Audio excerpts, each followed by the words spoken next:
Certainly. If I could have a roll call from my left. We'll start all the way over to my far left. Megan. So I'm Megan Reed. I'm the assistant principal of Sunapee Middle School. Jody Bergen, principal, Sunapee Central Elementary School. Carrie Gear, director of student services. Jackie Balch, student representative. Heather Furlong, school board. Paul Scarron, Russ Holden, superintendent. April Royce, school board. Kelly Wessels, business administrator.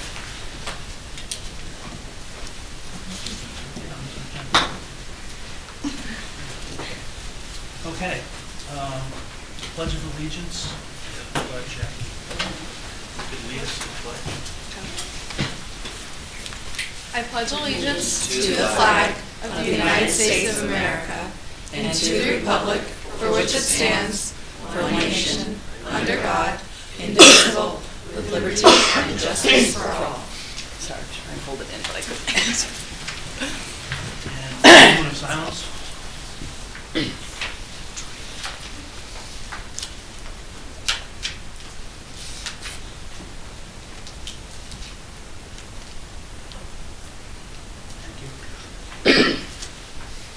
Next on the agenda, approval of school board meeting minutes from December 7th. I'll entertain a motion to approve our December 7th meeting minutes. I'll make a motion to approve the December 16 school board minutes. Okay. Motion on the floor. I'll second. Seconded by April. Any discussion? All those in favor? Aye. Any opposed? Any abstentions? Motion carries. Agenda review. Russ, do we have any changes in our agenda? They're all set. Good. No changes. I'm going to now open it up to the public for a public forum. 3 minutes. If you have something you want to say, please address it at the microphone and state your name. Hearing none, I'll move to the next item on the agenda, the Sunapee Central Elementary School presentation. So Heidi, Jody and saying Heidi, yes, ma'am. Jody, you want to give a quick introduction of Heidi? Sure. Presenting for us tonight is Heidi Doyle, who is our media specialist, tech integrator, jack of all trades, drum coach. She just about does it all. And she is presenting on what she does for the whole school, all of our students, when we have teacher collaboration time. So the teachers will have a 2-hour block to collaborate, to plan, to do their curriculum mapping, to coordinate their lessons. And Heidi takes those classrooms and does all kinds of activities with them, and she's going to give you information about that. We're going to go down.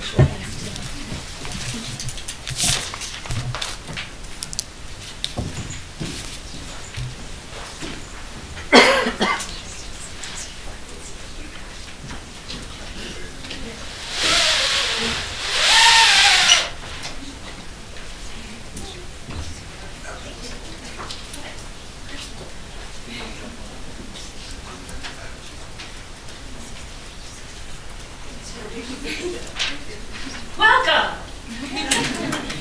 So, as Jody mentioned, my name is Heidi Doyle, and I do all kinds of things down at the elementary school. And one of the things that we started working on was these collaboration days, which she explained.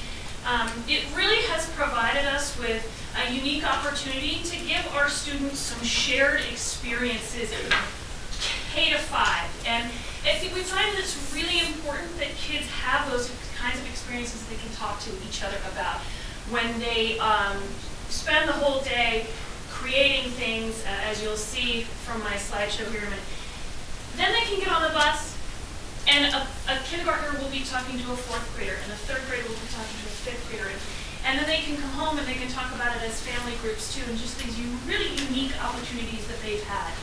So I've had a lot of fun with it. I've actually facilitated several of these.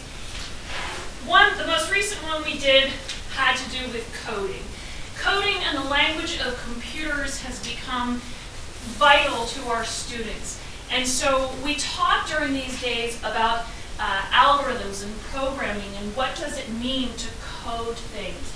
So we use a lot of the technology that we have, and because we've got little kids, we use technology that's really accessible to them.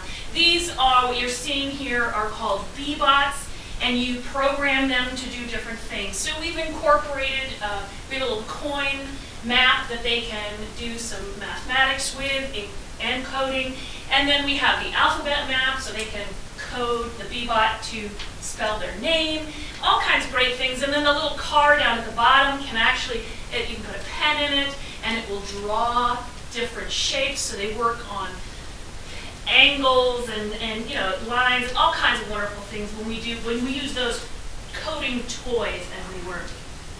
There are a lot of different free apps out there that involve coding, so we use the iPads quite a bit for coding, and there's just so many. They're game-like environments, so the kids are very comfortable in them. I discovered that I was not very good at coding, and I was a little nervous because I'd never taught it before. And so I jumped in with some of these apps, and I realized, oh, I can code.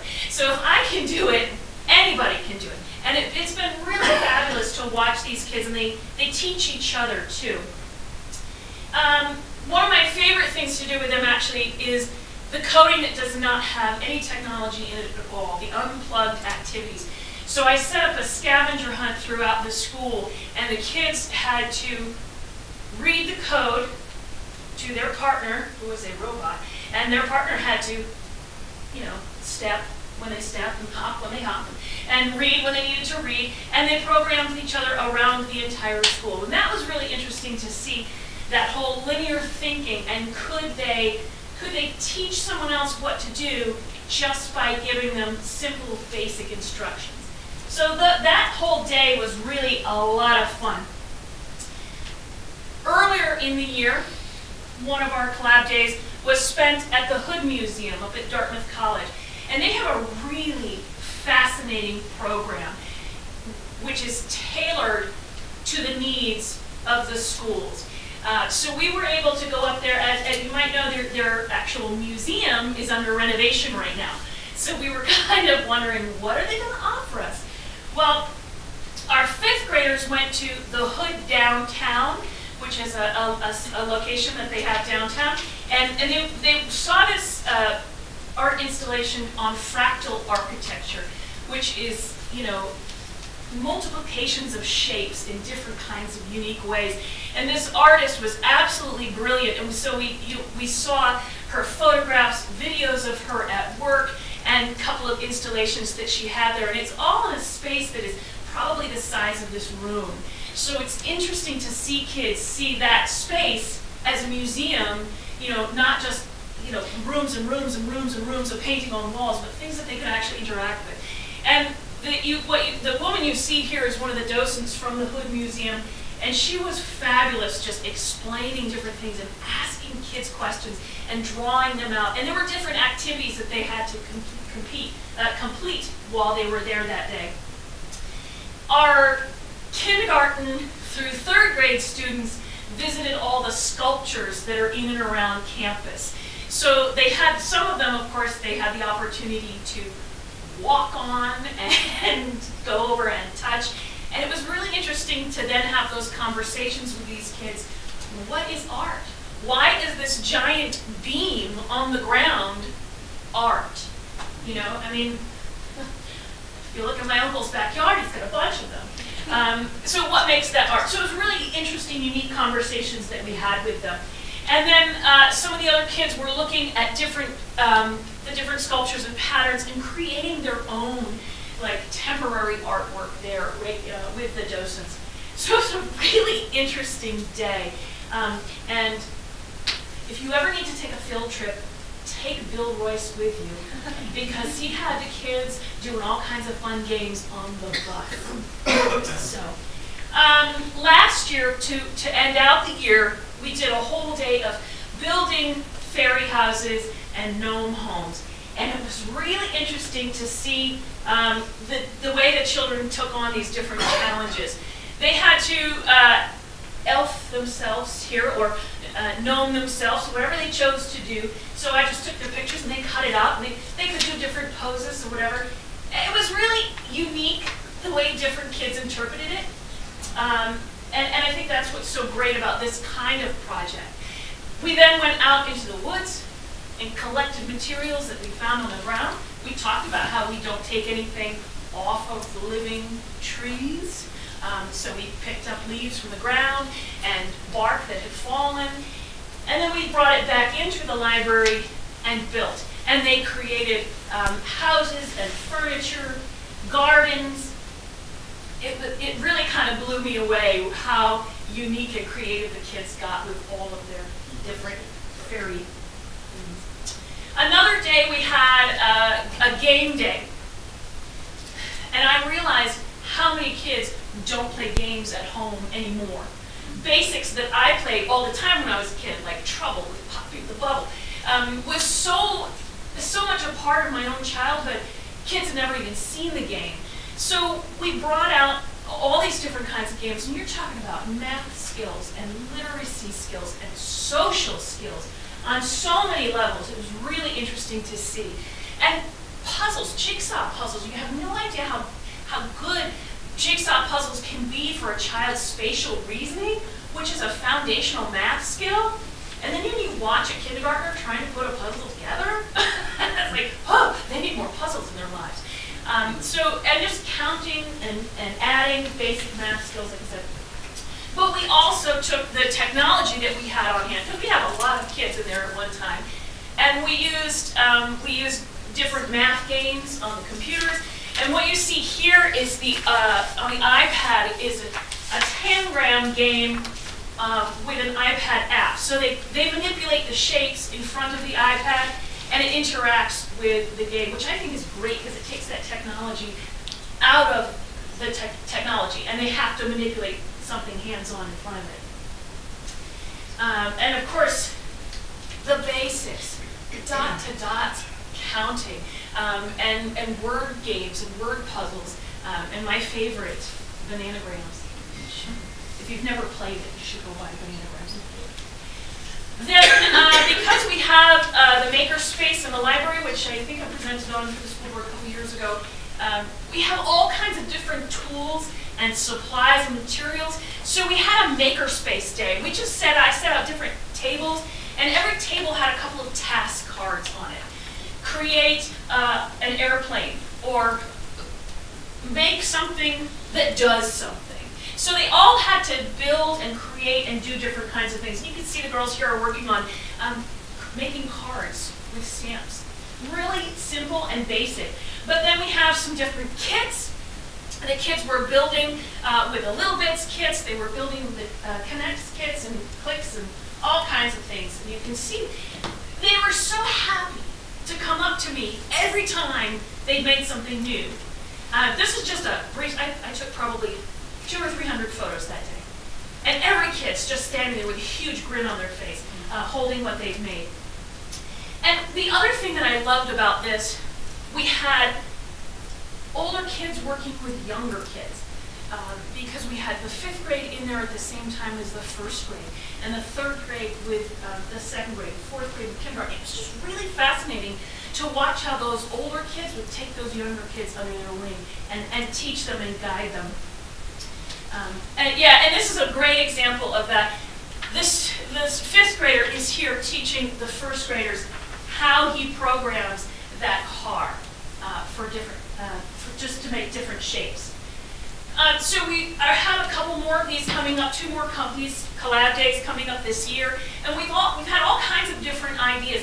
Maybe taking them to the Currier Museum of Art, which is down in Manchester, a different museum experience. Or maybe taking them to the Capitol Center for a theater show. Maybe the Jump Rope for Heart, which is the PE, something the PE teacher does every year. And then just different ways that we can incorporate STEM. Maybe turning the whole library into a lab where they're doing different experiments. And if you ever have an idea, I love to hear different ideas, or an expertise that you want to share with the kids, because I think it's really valuable when we take these days and show the kids. These are fun, interesting kinds of things, but it can be applied to the real world, to the rest of your life, and how you can create something and build something and share these experiences with each other. So, any questions? Okay.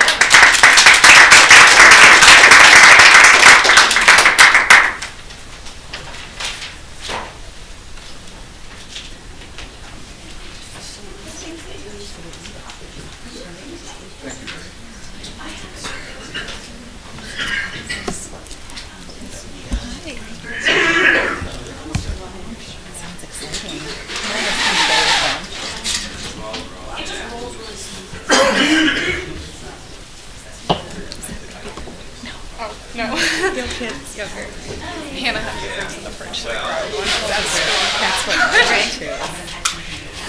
Hannah had to do the Osmo thing. She moved some of the apartment. It's really cool because you do an and one. And she has a set of letters and a set of letters. You stick it in there instead of going up. We're racing to try and see if you get the letter first. Was that part of the program? Heidi, thank you so much. It wasn't from the school. I was remiss earlier, Brian Garland is missing. Brian usually schedules his travel week for the first, or his non-travel week for the first week. And because we moved our school board meeting to accommodate a budget hearing, we're the following Wednesday, so he sends his regrets. So having said that, moving along to our next item on our agenda, will be school updates, and first on the list is Jack. All right, so before winter break, we had our winter workshops. In 6th and 7th period, students all went to their workshops and they had a great time learning about other activities or doing the ping pong tournament that Mr. Moynihan runs. And I'm glad to say that everybody went home for their winter breaks with big smiles on their faces. Ski team and basketball is off to a really good start. And I would also like to bring up that the varsity girls basketball team has been going down to the elementary school every Tuesday to read to the elementary school kids. And I think it's a really positive thing. The basketball team enjoys it, and so do the kids down there. And our school play, the Lion King practices are going very well. And there's a lot of middle school kids who are being included in that, and I think that's really beneficial to connecting the high schoolers and middle schoolers. That's all. And moving on to something elementary school. So since the last school board meeting and right before vacation as well, we had a fantastic winter concert, holiday concert presented by Mrs. Bailey, and every grade level performed, as well as our band and chorus, which they've only been together for a couple of months because they don't start at the beginning of the year. And just a phenomenal concert, one of the best since I've been here. Very well received, so congratulations to all who performed there.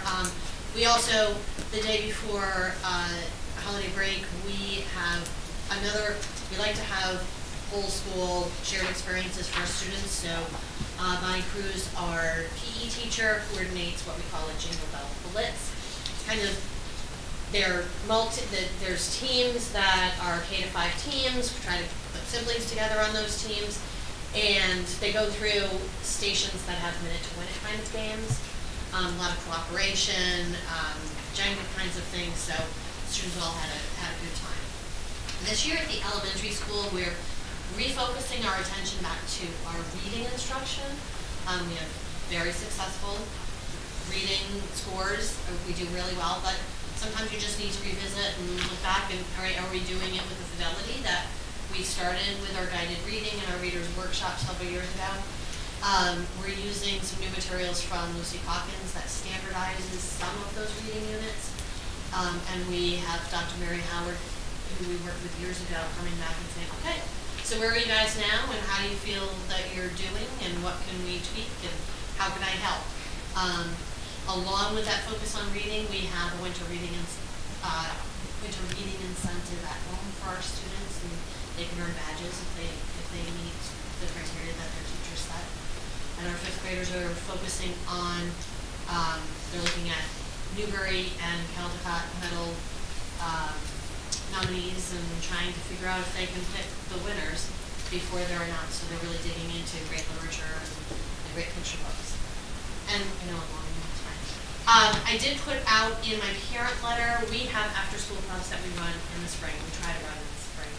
Frequently, it's staff members who share a skill or a hobby they have. It could be knitting, it could be photography, it could be anything. And I really open it up to the community that if you have a skill or a hobby you'd like to share with our students, you can find Tuesdays after school for an hour and a half.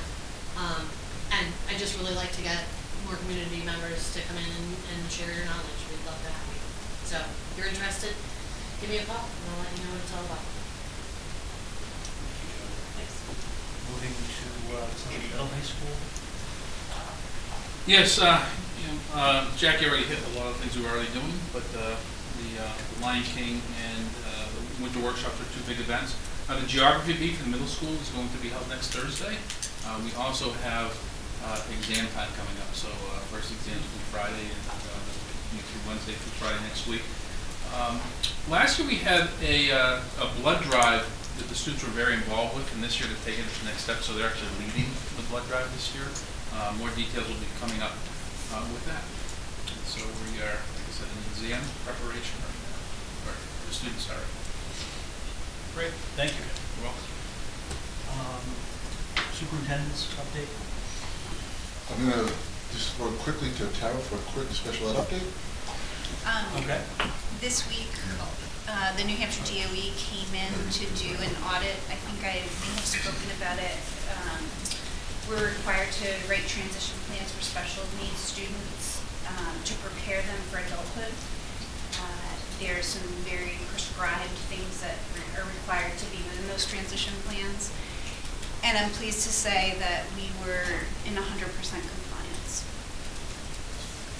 I'm very proud of our staff. They did a great job.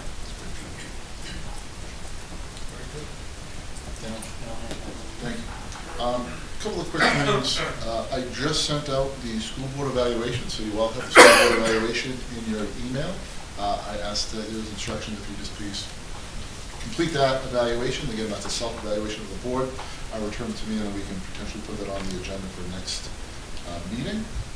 I want to mention that the Commissioner of Education, Virginia Berry, stepped down from being commissioner last week.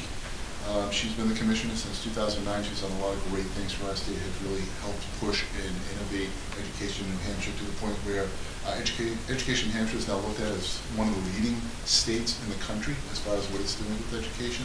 So I want to recognize that.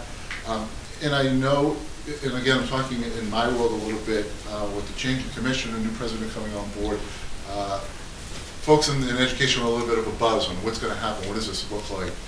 And the association that I worked with, the New Hampshire Association of School Administrator Association, we have a mission. I just want to read that in a couple of our guiding principles.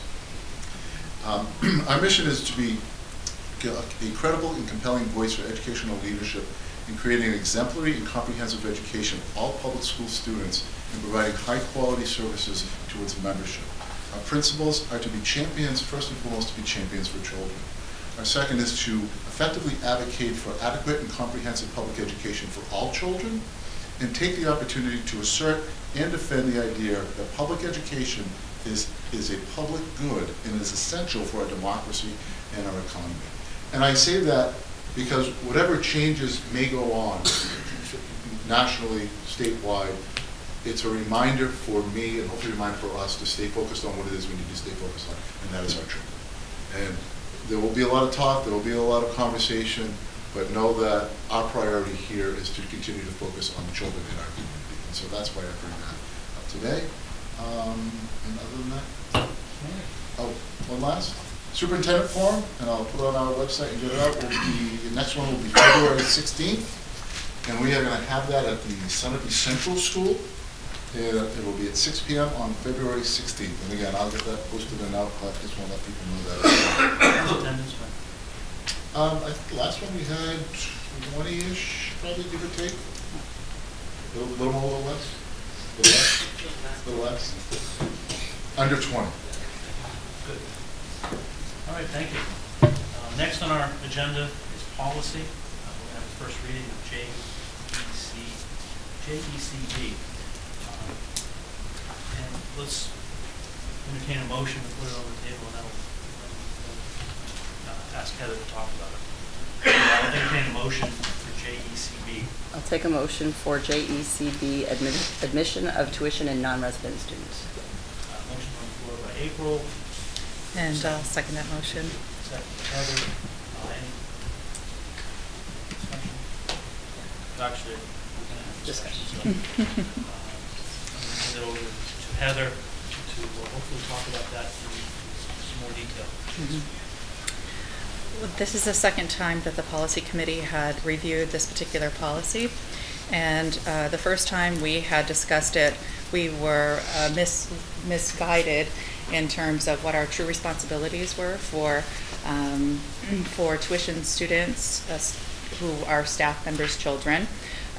So the first time we had been looking at creating a menu of services for special needs and looking at that tuition rate for staff members who are choosing to send their children to Sunapee.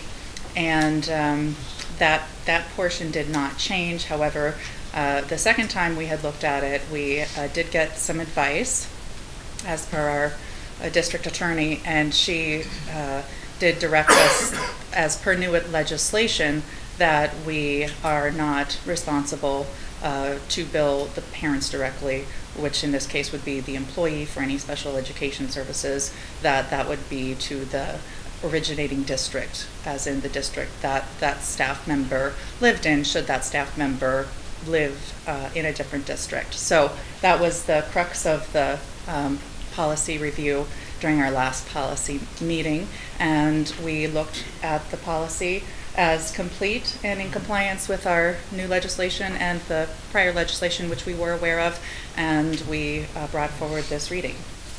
Russ, do you have anything you want to add? I don't. That was a good overview. Again, I think this is just a little more comprehensive, and perhaps if there were any gaps, we fill those gaps. Any further discussion? Hearing none, I'll call for a vote. All those in favor? Aye. Any opposed? Any abstentions? Motion carries. Next on our agenda is action items, and A through H. Yeah. So first on our list is our 2017-2018 district calendar. So I'll entertain a motion.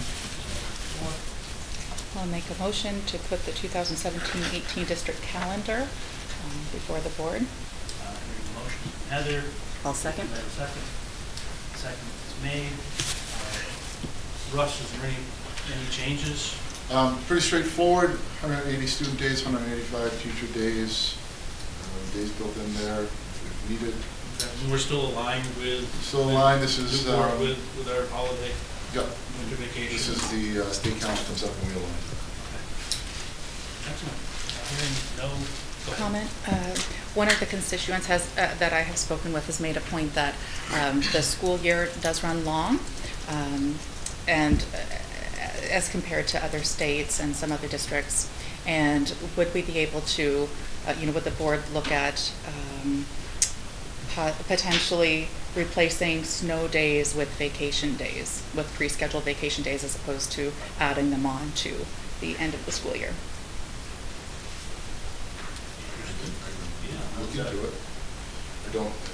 That might be, I have to look into that. See the legal state and then negotiated contractual pieces. interesting idea. But It good, is. good thought. Hearing no further comments, I'll call the vote. All those in favor? Aye. Aye. Any opposed? Abstentions? Motion carries. Thank you. Next on the agenda is proposed 2017-2018 tuition rate. And I'll entertain a motion to put that on. I'll make a motion for the 2017-2018 tuition rate. And I second. Okay, motion made by April, seconded by Heather. So is Any discussion on this? Is that the same rate that the area schools, are we still sticking with that? For you in the audience to follow along, K through 8 will be, K through 8 tuition will be $12,650 per student, and 9 through 12 will be set at $13,500. And these numbers are, this is something that we've done a couple of years ago, I think, for us, to become more competitive in the geographic area, to make it so that we're competitive with other school districts. So minimal barriers for students. Said differently, if we are at a rate of whatever our school student costs, and that's X, and X times 0 is, if we're not competitive, we're not going to be able to fill more seats. So, any further discussion? No. Okay. No, I'd probably just, again, reiterate that we are very selective in our students that we allow tuition in, so we're making sure that we're not ever getting to the point where it's affecting the education of the students within the district. We won't overcrowd a classroom or require the purchase of the hiring of a new teacher. Thank you. Hearing no further discussion, I'll call for a vote. All those in favor? Aye. Aye. Any opposed? Any abstentions? Motion carries. Thank you.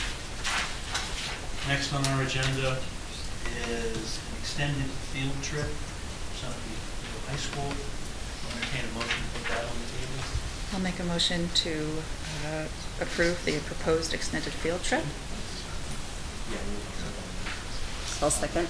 Motion by Heather, seconded by April. Discussion. Essentially, we're talking about an event that occurred over Christmas vacation already, and we're just doing the paperwork to backfill so that it's done appropriately. And what it was the boys basketball team going to the Keene State basketball tournament on right around December 27th, I think it was, 28th. And they did an overnight, which is why it's before the board. So there was an overnight that occurred. So any further discussion?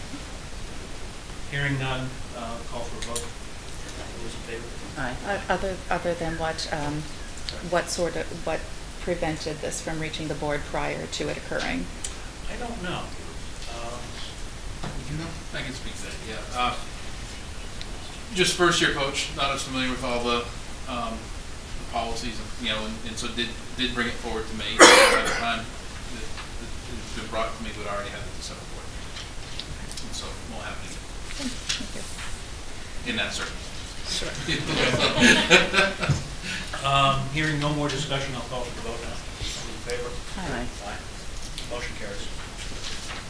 Next on our agenda is extracurricular positions at the Sunapee Middle High School. I'll entertain a motion to put that on the table for discussion. I motion to approve the proposed extracurricular position at the Sunapee Middle High School. Motion made by April. Did I second? Or you go ahead and second. I'll Please. second that one. Discussion? Should we go down through the list of the names? Why don't we at least put them out there? Yeah. What they are, so it's co-ed ski jumping, John Reed has picked that up. .5, graduation coordinator, Glenn Vassar. Graduation coordinator, .5, Sean Monahan. Prize speaking coordinator, Thomas Coverdale. Director of spring play, Amanda Christensen. Stage advisor, spring play, Amanda Christensen. Junior class advisor, .3, Alex Klingerman. Junior class advisor, .3, Jack Acapino. Junior class advisor, .3, Nicole Cartier.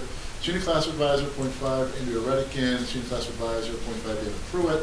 Destination Imagination, middle school, .5, Leslie Shealy. Destination Imagination, .5, Daniel King. And high school Destination Imagination, Scott. I'm not going to say his name wrong. Lejean. Thank you, Lejean. So all of the folks that we've listed here are staff members? They all are. Excellent. Okay. Any further discussion on this list? Extracurricular activity books? Hearing no further discussion, I'll call for a vote. All those in favor? Aye. Aye. Opposed? Motion carries. Thank you. Next on our agenda is the proposed ABC recommendations. ABC, for those that are unfamiliar, is advisory budget. Everybody do? I'll entertain a motion to put this on table? I'll motion to approve the proposed ABC recommendations. And I'll second April's motion. Discussion. I'm not sure.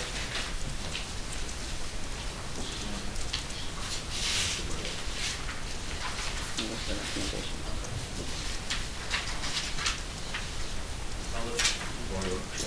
I'll let- The process this year, we had the budget hearing before here, we explained this, but the advisory budget committee was made up of a 16, 17 member committee, the director's administration, the school board, person from the select board, and then 5 community members at large. We met on 5 different occasions, reviewed the budget. Department heads and administration went through their section of the budget, gave an overview. Questions were asked. We were able to, I think, have a real good insight from folks who don't normally get to look at school budgets, which I thought was very helpful from a school standpoint, seeing how from people from the community take a look at our budget. Again, we look at that budget through our eyes, and our eyes are generally the education eyes. And so hearing some of the questions that came from some of the community members at large was very helpful for us in preparing our budget. I think one of the things that Kelly and I were able to do based upon our first meeting was to be able to really go back and start looking at, now this is into my 4th year, looking at some of our history and be able to get a much better idea of some of our spending and actual spending compared to budgeting, and making some of those adaptations in our budget to lower our budget costs. So I thought it was a great process overall. I want to thank Linda for chairing the committee. Yes. And Kevin Cooney for being our secretary, correct? Yes. And Susan, the audience tonight, she was on this as well as the rest of us here, and John was always at all the meetings. So thank you for all that participated. Any other discussion? Hearing no further discussion, I'll entertain a motion to approve the proposed ABC recommendations. We already motioned to I'm vote. sorry, I call vote. I'll call a vote. All those in favor? Aye. Thank you. Motion carries.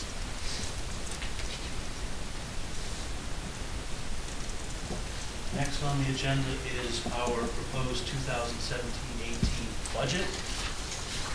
And I'll entertain a motion to do this one. I make a motion to approve the proposed 2017-18 Sunapee School District budget. Motion by Heather, I'll second. second by April. Discussion.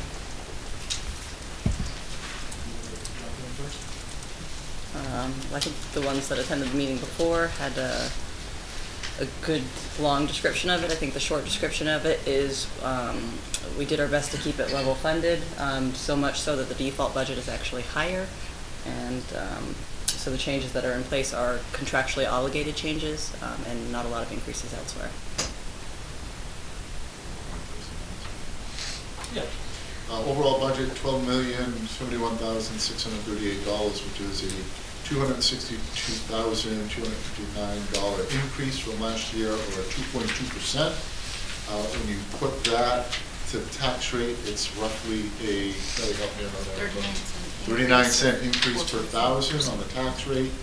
You put that whole package together, and I have it on the page, but it's basically a 4.4% increase on the tax rate overall.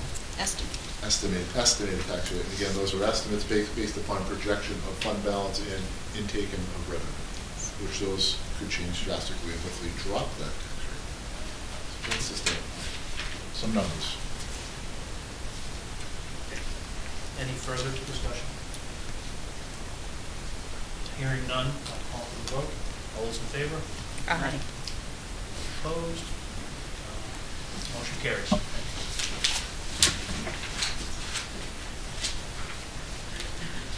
Next on our agenda is 2017-18 draft warrant articles.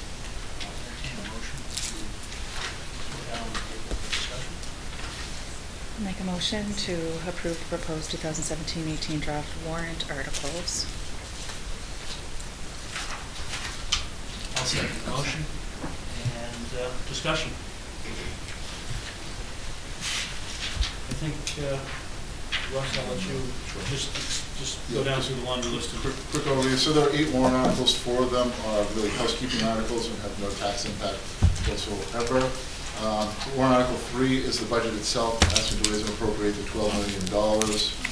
Again, it's a 39 cents to the tax rate per thousand, 39-cent tax rate impact per thousand. That's Warrant Article 3. Warrant Article 4 is looking to put $25,000 from the unreserved fund balance from the end of this year into our district special education trust fund.